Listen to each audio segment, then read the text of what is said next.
Greetings brothers and sisters, saya Soundboy Dodix. Di Rebel Chant Onsite kali ini, House of Marley dan saya akan berkunjung ke kantor dan sekaligus fasilitas pemilahan sampah dari Eco Bali. Let's go.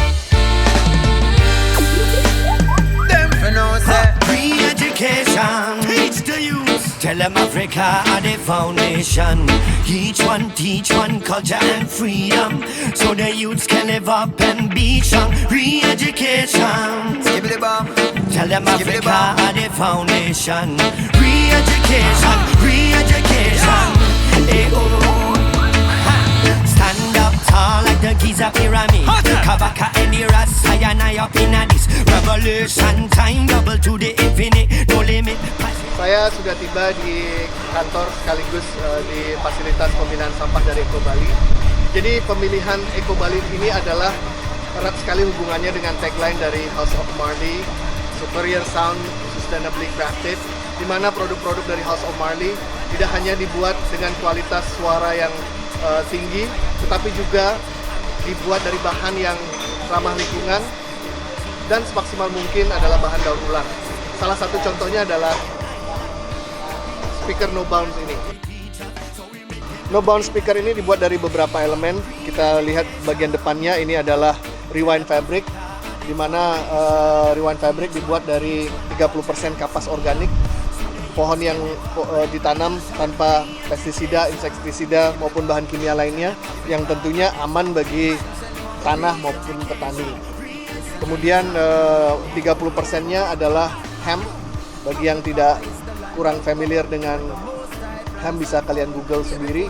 Kemudian yang 40%-nya adalah PET, yaitu bahan yang ramah lingkungan, dibuat dari daur ulang botol plastik. Pada bagian belakangnya kita lihat ini adalah regrind cord, di mana ini dibuat dari lapisan pohon ek gabus yang tidak akan menebang pohonnya tetapi mengambil kulitnya, dan itu akan diregenerasi sampai 10 tahun kemudian. Kelebihan lainnya dengan regrind cord ini sendiri adalah jika kalian ingin coba meletakkannya di air, ini akan mengambang, dan jika pun tenggelam, ini akan tahan sampai kedalaman 1 meter. Pada bagian pinggir kita lihat ini adalah regrind silikon. Regrind silikon adalah bahan yang dibuat secara khusus dengan memanfaatkan kembali limbah daur ulang pasca proses dan pasca konsumen dalam upaya menciptakan suatu produk yang ramah lingkungan dan berkualitas lebih baik. All I hear them a talk about a war and crime and pollution and them economical solutions. Sure, we no want no capitalist. I suss them out with I'm and chalice, and we no want no big business plan. We no want no promise from the UN. Hear me now, just take a look how the world is a handful of man run the world business. For 2,000 years them a plan this. It's so deep them no care if me sang it. Them deep with science. Terima kasih Pak Ketut waktunya, meluangkan waktu untuk ngobrol-ngobrol diskusi hari ini. Ya, jadi saya ingin memberikan sedikit edukasi kepada brothers and sisters dari House of Marley yang ingin tahu tentang pengelolaan sampah. Dan karena kita di Bali, saya cukup dekat dengan Eco Bali, saya kira cocok ngobrol sama Ketut. Ya Pak Ketut, mungkin bisa diceritakan kilas balik dari awal Eco Bali itu. Terima kasih, pertama selamat datang di Eco Bali. Terima kasih Pak Ketut. Ya. Eco Bali berdiri tahun 2006. 2006. Sudah 14 tahun. 14 tahun ya. Mungkin tahun depan nanti jadi 15 tahun. Jadi lumayan cukup lama. Awalnya kita dirikan untuk masalah waste management yang menangani sampah. Jadi dari awal kita mau fokusin di mengelola sampah non-organik. Non-organik, memang fokusnya di sampah non-organik. Fokus di non-organik. Kenapa non-organik? Karena sampah-sampah ini itu harus dicarikan solusi yang betul-betul benar ya. Karena sampah-sampah ini tidak bisa terdegradasi, dia punya lifespan sangat lama. Kalau misalnya tidak ditangani dengan benar, dia akan bisa mencemari lingkungan.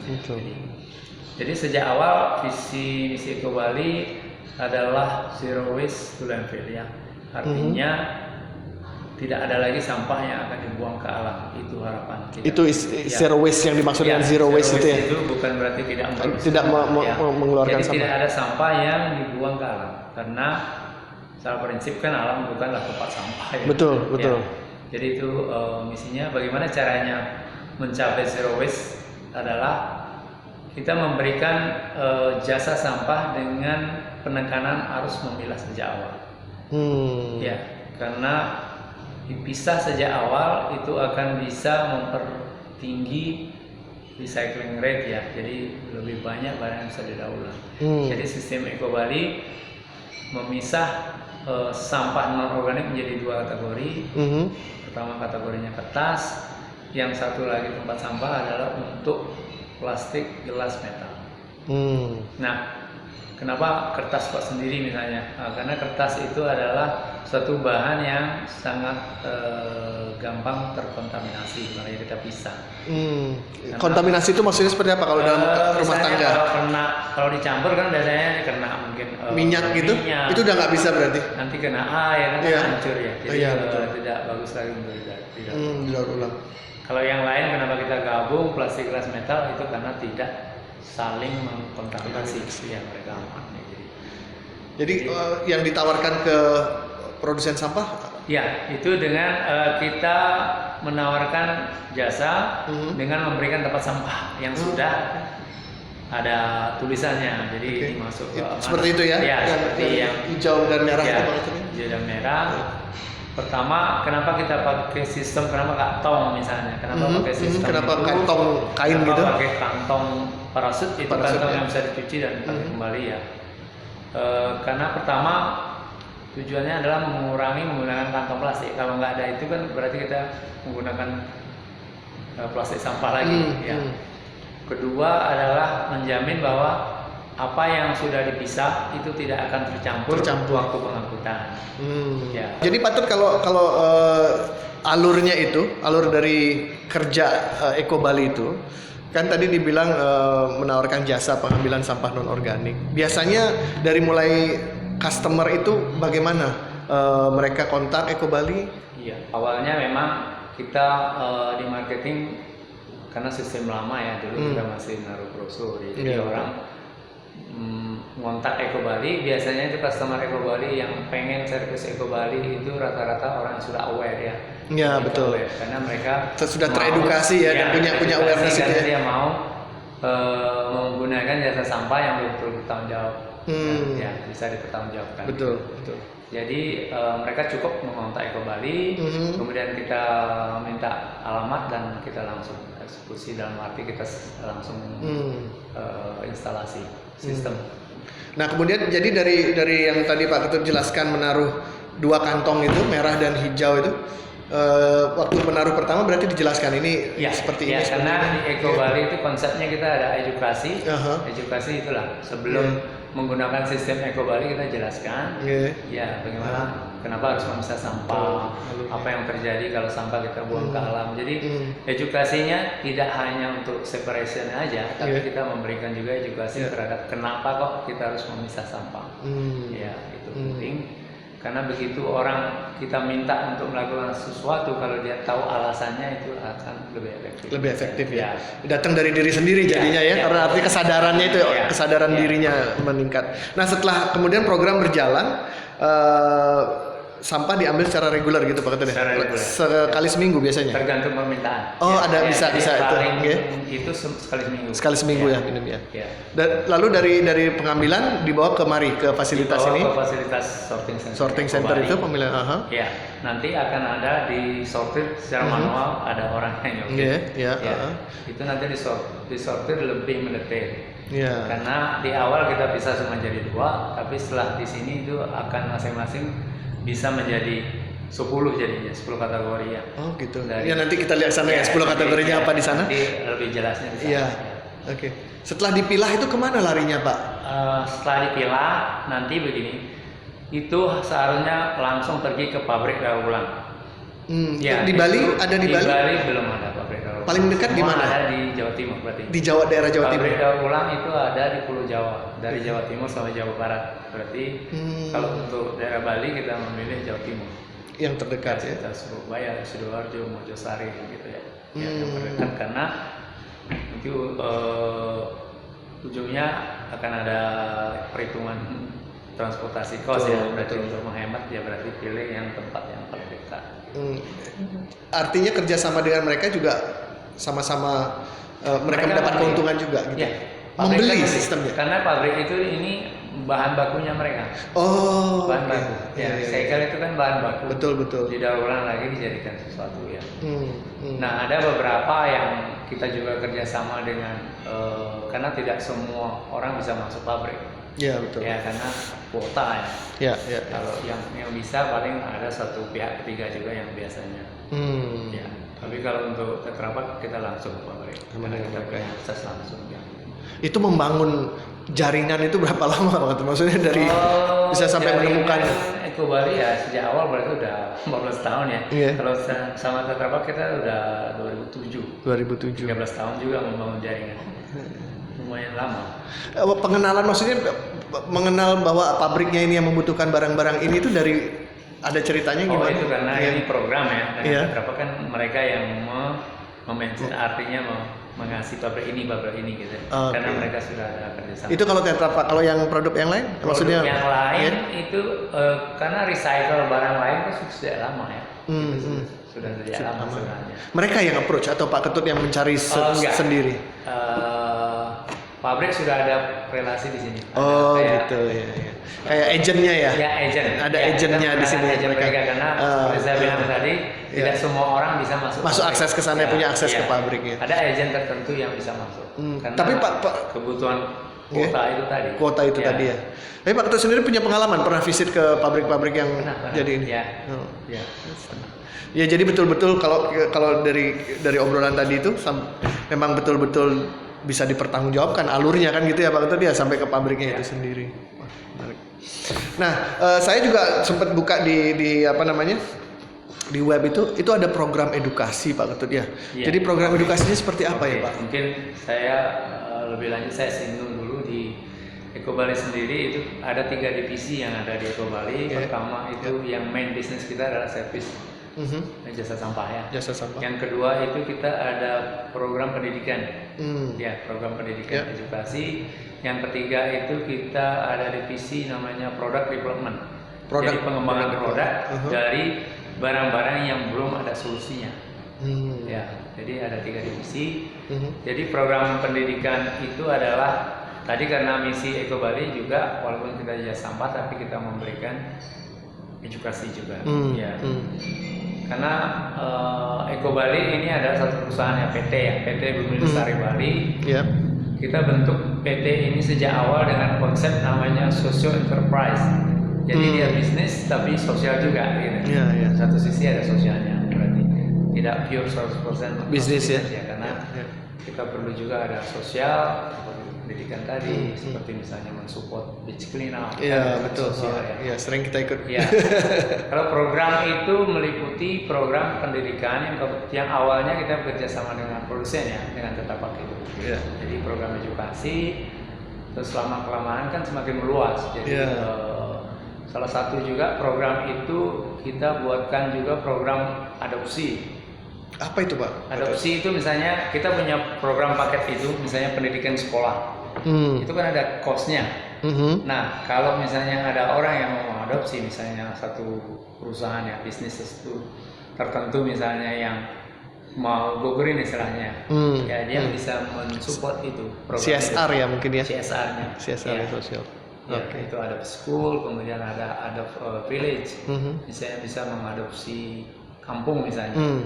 Sebagai contoh misalnya, saya punya bisnis villa misalnya. Di samping villa saya ada masyarakat membakar sampah terus ya. Berarti kan tidak mungkin ada tamu mau tinggal di villa saya. Betul. Biasanya dia mengadopsi program ini. Jadi Jadi yang membakar ini kita solve problemnya, kita sediakan jasanya, diedukasi mereka, sampahnya diambil. Kalau sampah udah diambil kan dia tidak bakar lagi. Tidak ya. bakar lagi, Ya, betul. gitu. Itu modalnya. program edukasi. Terus di mana aja di Bali ini yang sudah melakukan program edukasi?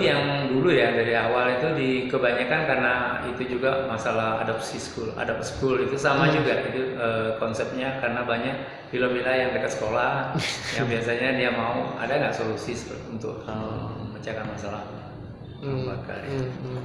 Dulu ada beberapa sekolah yang kita ini. Kemudian sekarang ada edukasi untuk desa itu ada di Payangan ya, di Gianyar ya. sana ya. Itu memang ada sponsor ya. Jadi kita ngambil 3 Banjar kayaknya.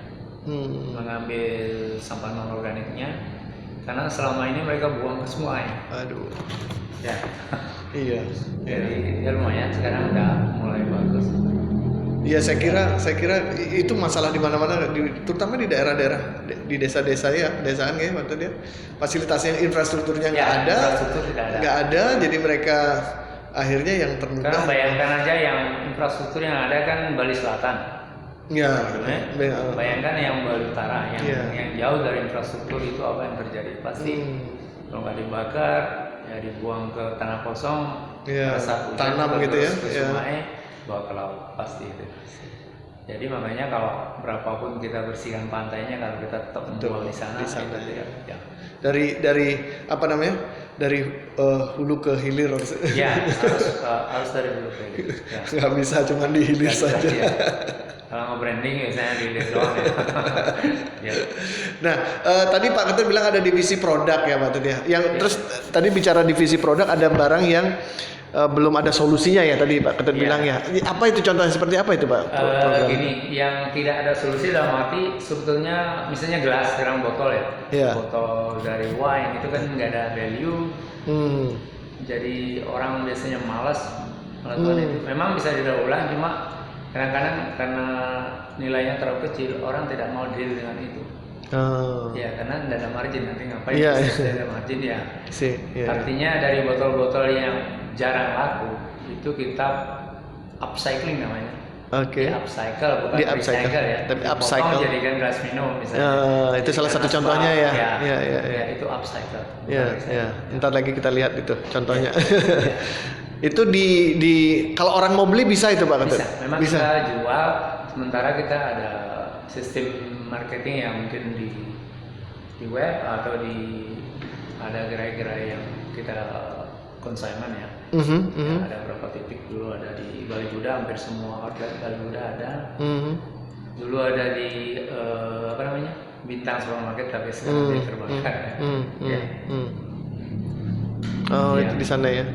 Jadi memang di upcycle untuk para konsumen bisa membeli. Selain itu kita memproduksi shopping bag, net bag gitu ya. Bukan shopping bagnya aja, net bagnya itu karena waktu itu kita berpikir walaupun orang masih bawa shopping bag, tapi begitu dia beli buah dia akan tetap pakai plastik. Buah kan selalu dimasukkan plastik. Iya betul. Nah itu kita ciptakan net bag, jadi bawa net bag berarti nggak perlu plastik itu. Lumayan misalnya. Karena dari net bag itu kita ada beberapa size kan. Ada 5 size, jadi mau beli 1 biji juga ada. Lumayan mengurangi, bagus. Ya. Kemudian kita menjual produk Polyroof nanti ada hubungan dengan program Tetra Pak. Iya. Nah, bicara dari tadi, kenapa program dengan Tetra Pak ini bisa spesial ya? Begini, waktu tahun 2006 Eco Bali berdiri, itu yang produknya Tetra Pak yang di biru itu. Iya, dari minuman dari kertas itu ya? Itu biasanya dibuang dulu, dibakar atau dibuang karena belum ada solusi. Dan tidak ada value-nya Pak tuh? Waktu itu belum ada solusinya. Kita nggak tahu, orang nggak tahu itu mau diapain gitu ya? Istilahnya mau diapain, biasanya dibakar. Kemudian waktu itu kita kontak produsennya, Tetra Pak sendiri. Kita tanya, ini produk kalian ini jadi masalah besar ya? Masalah besar. Ada nggak solusinya? Ternyata ada. Oh gitu. Memang mereka sudah punya gitu Bu? Sudah ditemukan.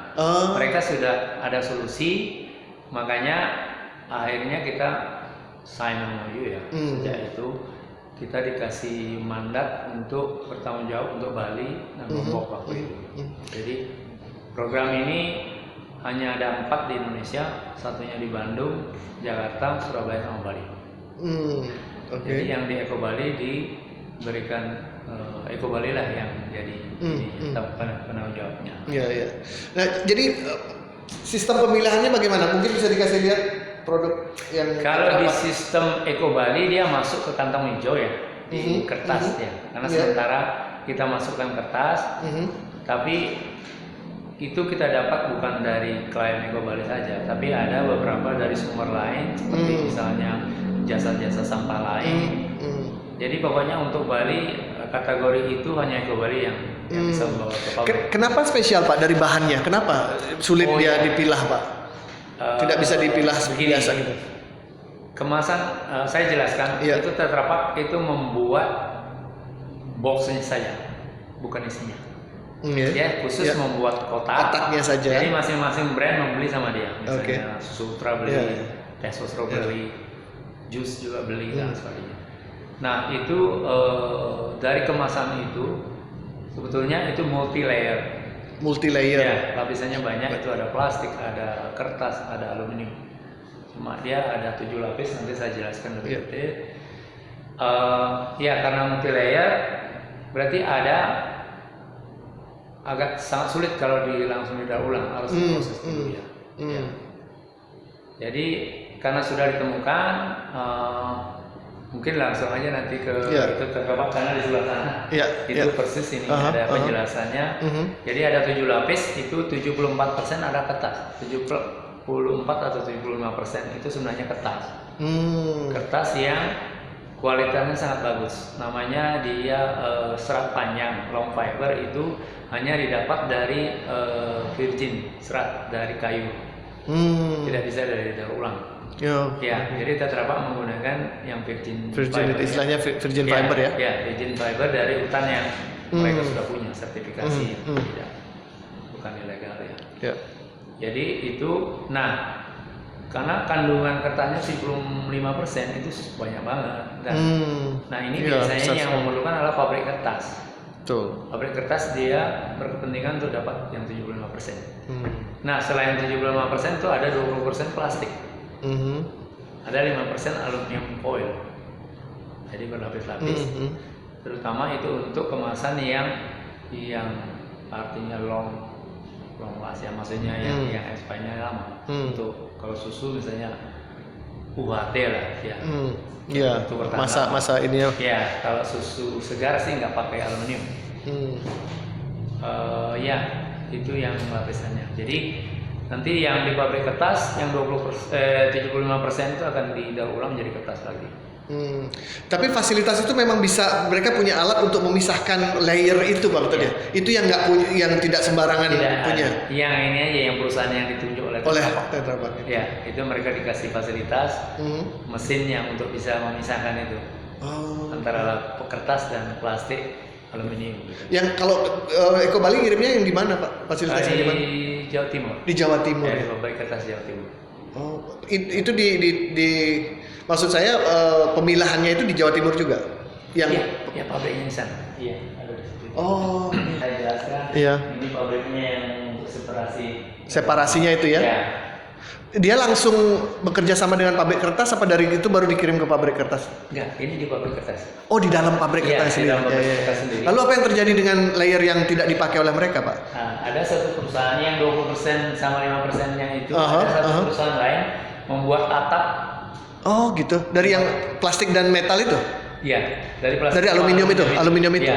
Jadi kemasan ini boleh dibilang 100% sudah recycle, sudah ada solusinya. Ya. Nanti dia produksi atap yang seperti itu. Di tong itu ada modifikasi ya. Itu sebenarnya atap kita modif untuk tong sampah misalnya.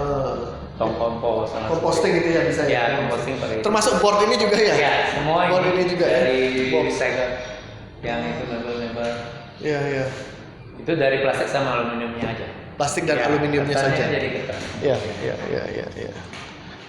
Penting sekali ya Pak Tur ya, kalau Pak Tur tadi ceritakan bahwa dulu belum ada solusinya sama sekali, kemudian ternyata ini menemukan ini. Produk itu jauh lebih gampang edukasinya, karena kita jelasin ini akan jadi ini ya. Iya betul. Daripada dia menekan ya. Ya, dan artinya kan setelah ditemukan solusi ini pasti Pasti pengurangannya ada, karena Pak. nanti Ya. begitu solusi ditemukan, dia otomatis dia akan membuka lapangan kerja kan. Ini informal sektor kan dari dulu dibuang, Sekarang ada ini ya, ada nilainya ya. Iya, iya, betul. Nah, selama dari 2006 berarti ya, ntar lagi udah 15 tahun itu. Kendala secara umum, artinya situasi sampah di Bali lah katakanlah, atau Indonesia mungkin.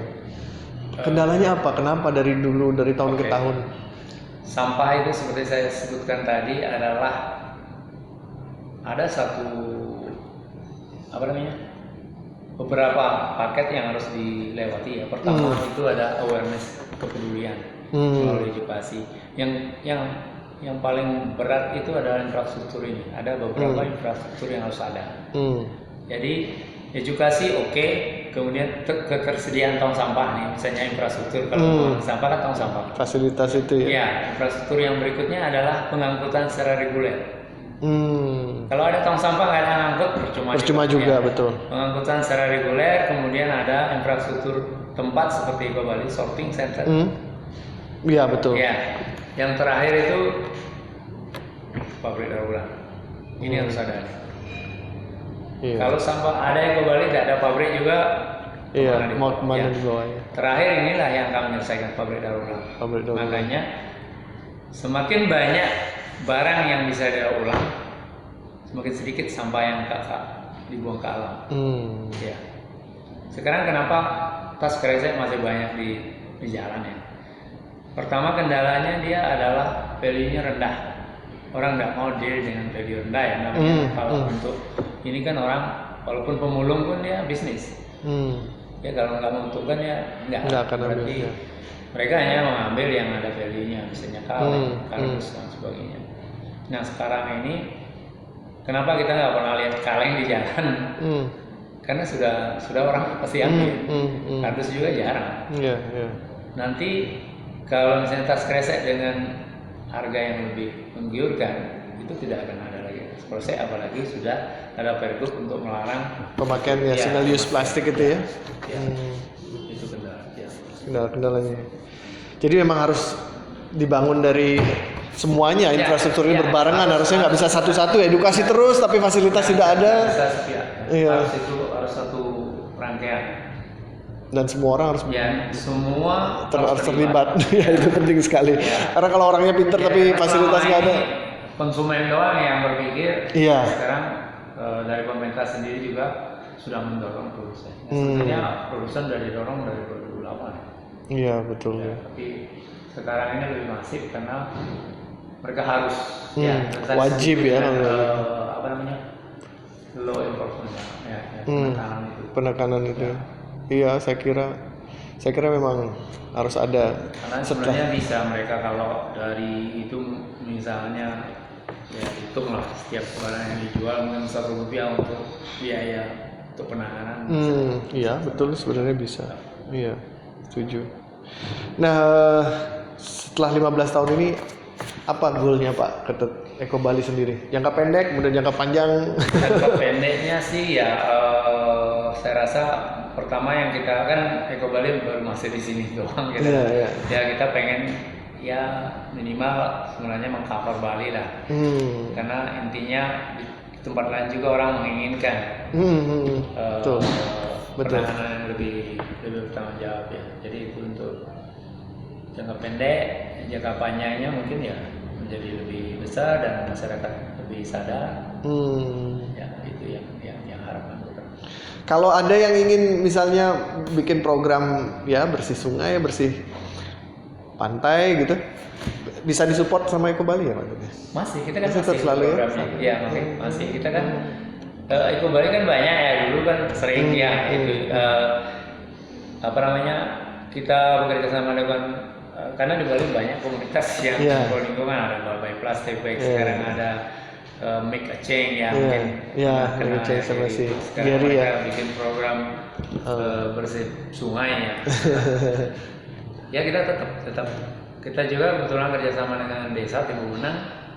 Desa Timur Benang juga karena kita berada di wilayah Timur Benang. Kita kerjasama dengan desa, kita menangani bank sampah di desa ini juga. Gubernur Canggu dan sebagainya. Kita menangani 5 desa sebenarnya bank sampah. Ada sekitar hampir 70 bank sampah yang kita tangani. Bank sampah. Nah, cerita tentang bank sampah itu gimana program itu, Pak? Menarik sekali. Adalah program pemerintah, itu salah satunya itu yang paling itu BSMU bank sampah dari Kabupaten Badung itu. Kembali ya. Ya. Bank sampah itu program nasional. Ya. Ya, bank sampah adalah di mana masyarakat diajarin untuk memilah, kemudian bisa ditukar dengan uang. Ada value-nya. Ada nilai uangnya. Jadi dibuat karena value-nya mungkin itu dibuatlah bank, semacam bank. Jadi seperti menabung sampah. Menabung uang. Biasanya itu dikelola desa ya, Pak? Kalau ambillah Bali. Di sini di Banjar ya. Di Banjar ya, Banjar ya. Masing-masing Banjar. Ya. Masing-masing Banjar mengelola, itu biasanya dikelola oleh PKK. Ya. Kemudian ini kan namanya bank sampah unit. Kalau di Banjar-Banjar.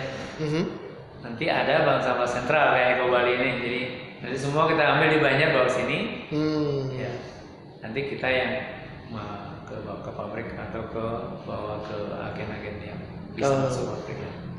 Jadi istilahnya dari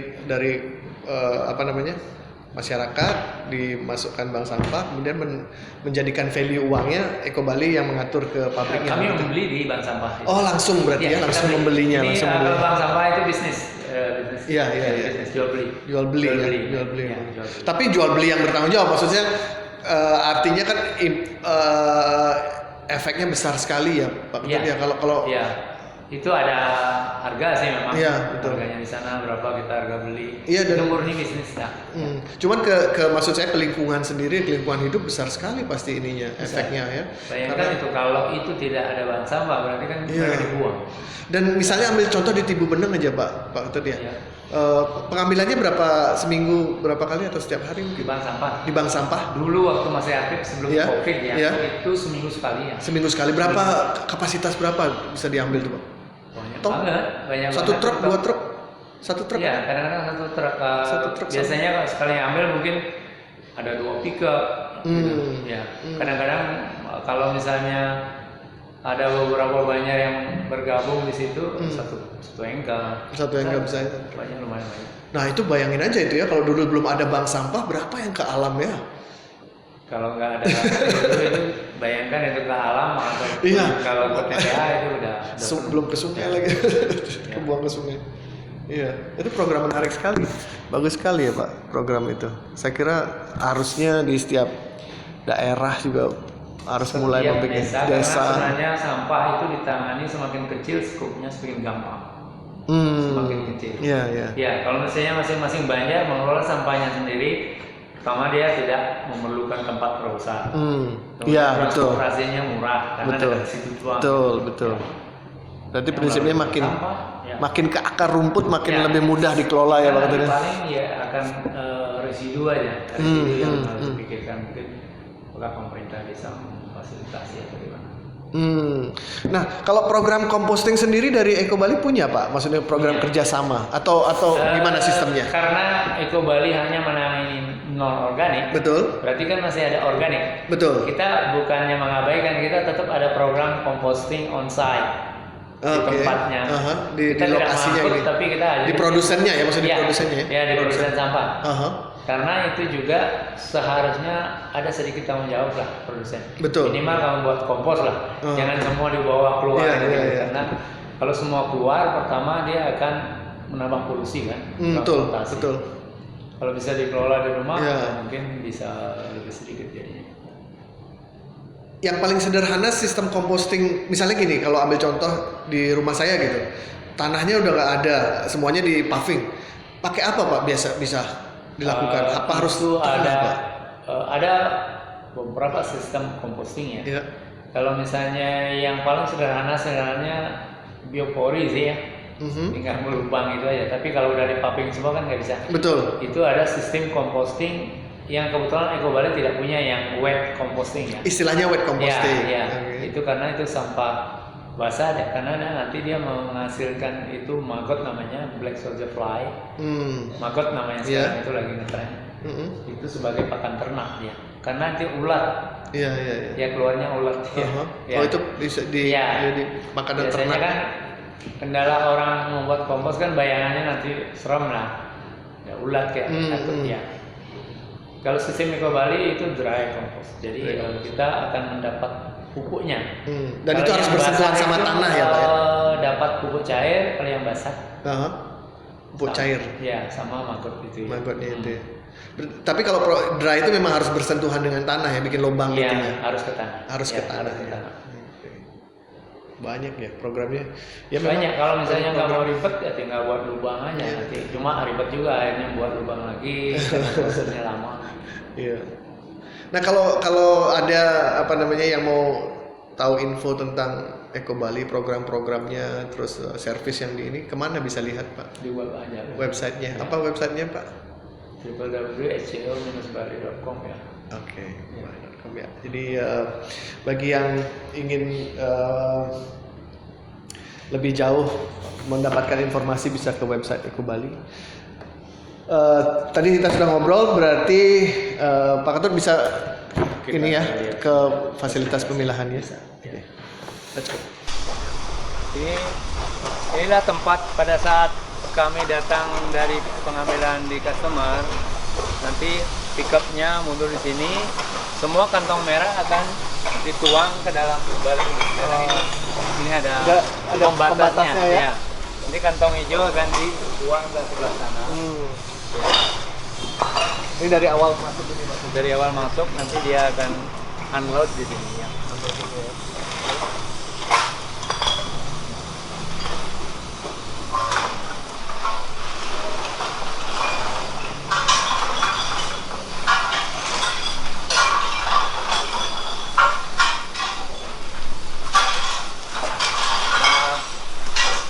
Ini masih dari beach clean up ya, dari kemarin bersih-bersih. Ocean lover itu dilakukan. Ini dari program desa yang saya bilang tadi ada site village itu, tempat-tempat itu. Kemudian ini yang dari Tetra Pak. Kami mempunyai 2 belly mesin sama yang press manual yang di karena kita nggak punya mesin terlalu banyak. Ini investasi sendiri berarti Pak? Ya ini di support oleh Tetra Pak juga ya. Jadi di press di sini karena hanya harus di press ya, karena untuk menghemat untuk efisiensi pengiriman ya semua di press. Jadi yang lain juga di press. Nah.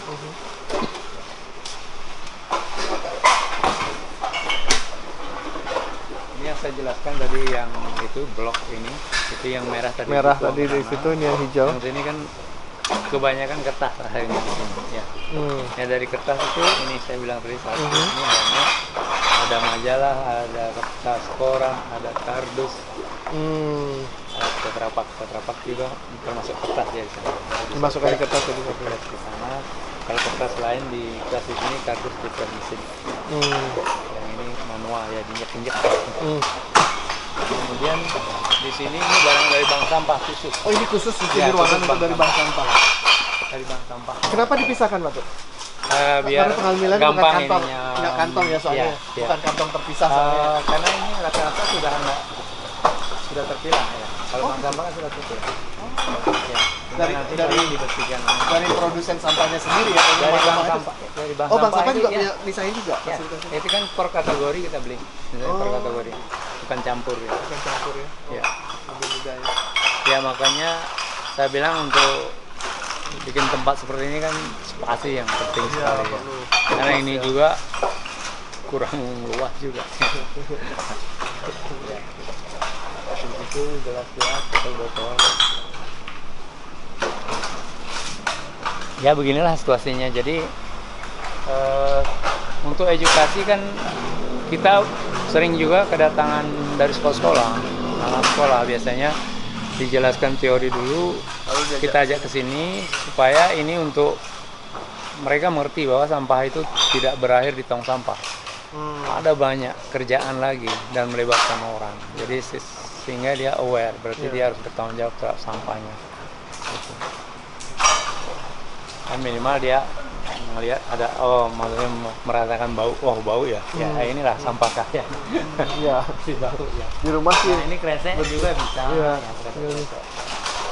Jadi bayangkan kalau nggak digini kan, ini kalau semua ke alam bayangkan. Kalau pengiriman sendiri ke pabrik, Kalau ini itu kita baru kemarin kirim sekitar 15 ton ya kan. Jadi ini langsung botol kertas ya. Ini yang botol kertas. Ya. seminggu selalu ada pengiriman Pak? Kalau dulu per bulan, sebulan Per kalau bulan, ini. sebulan Ya, sekali. sebulan. Nah, kalau yang ini, yang lain-lain? Yang ini tergantung memenuhi satu engkel baru dia pergi karena kita hitung Lewat juga agent itu? Ya, lewat Agent agent. yang Iya, lewat agent. Ini juga lewat agent karena kita nggak bisa masuk ke pabrik. Misalnya kalau ini sebenarnya bisa masuk ke pabrik yang sama, cuma kita nggak punya volume terlalu banyak. Ini sudah kita keliling Pak Ketut ya. Yang terakhir, saya perlu ini dengar langsung dari Pak Ketut. Kira pesan apa yang ingin disampaikan tentang pengelolaan sampah ini Pak kepada pemirsa? Para pemirsa, pertama pemirsa itu harus belajar mengerti tentang jenis sampah. Dalam arti waktu berbelanja kita harus mengenali kemasannya, cari informasi bisa didaur ulang atau tidak. Karena kalau kita tahu bisa didaur ulang ya misalkan beli itu, terutama yang sebenarnya sampah kan hasil dari berbelanja ya. Ya, karena nanti setelah selesai makanan atau minumannya dia akan jadi sampah. Jadi pertama itu, kedua adalah lebih bertanggung jawab terhadap sampah sendiri. Kalau bisa mengurangi memproduksi sampah ya alangkah bagusnya. Tapi kalau tidak ya lakukan sesuatu, minimal mungkin buat kompos kayak di rumah dan sebagainya. Yang terpenting juga adalah bisa mengurangi memproduksi sampah dengan cara membawa tas belanja mungkin. Tas belanja itu yang paling kecil. Yang paling kecil yang yang bisa paling kecil dilakukan. adalah dilakukan Ya, karena itu bisa mengurangi membawa sampah ke rumah. Terima kasih Pak Ketut untuk waktunya. Semoga saya harap apa yang kita obrolin tadi bisa memberikan pencerahan ya Pak Ketut ya. Karena dengan pencerahan yang Pak Ketut tadi bilang, kalau dari dalam dirinya ada keinginan untuk mencari tahu kenapa harus melakukan ini, saya kira akan lebih serius, orang akan lebih melakukannya dengan sepenuh hati gitu ya. Penuh tanggung jawab. Demikian Brothers and Sisters kunjungan saya ke kantor sekaligus fasilitas pemilihan sampah dari Eko Bali dan juga ngobrol dengan Bapak Ketut yang mengelola Eko Bali sendiri. Jadi tadi sudah disampaikan oleh Pak Ketut, kita tidak usah berpikir yang besar dulu, tapi melakukan hal kecil yang bisa membuat perubahan. Contohnya yang tadi diberikan contoh oleh Pak Ketut tadi dengan membawa tas belanja sendiri, sehingga tidak perlu meminta kantong plastik, single use plastik ketika Anda berbelanja. Sebagai customers, brothers and sisters, bisa memberikan kontribusi. Salah satunya dengan memiliki produk dari House of Marley, tidak hanya mendapatkan kualitas sound yang baik, tetapi juga yang terbaik, tapi juga Anda ikut melindungi alam karena dari bahan-bahan yang dipakai adalah bahan-bahan yang ramah lingkungan, kemudian juga semaksimal mungkin adalah bahan-bahan daur ulang. Itu adalah sebuah kontribusi karena brothers and sisters sudah memilih apa yang baik untuk Anda, untuk diri kita sendiri dan juga untuk alam. Last week me get a phone call. My brother said him woulda like to know what I want. Me say cool. Let me explain it to you. I've been singing from Switzerland to England, from Panama to Germany. And every show that I perform is like a ceremony. Looking at the crowd, I see enough smiling faces that send me to a righteous place. I've made a lot of memories, I learned a lot. Enough promoters support the dream, give thanks for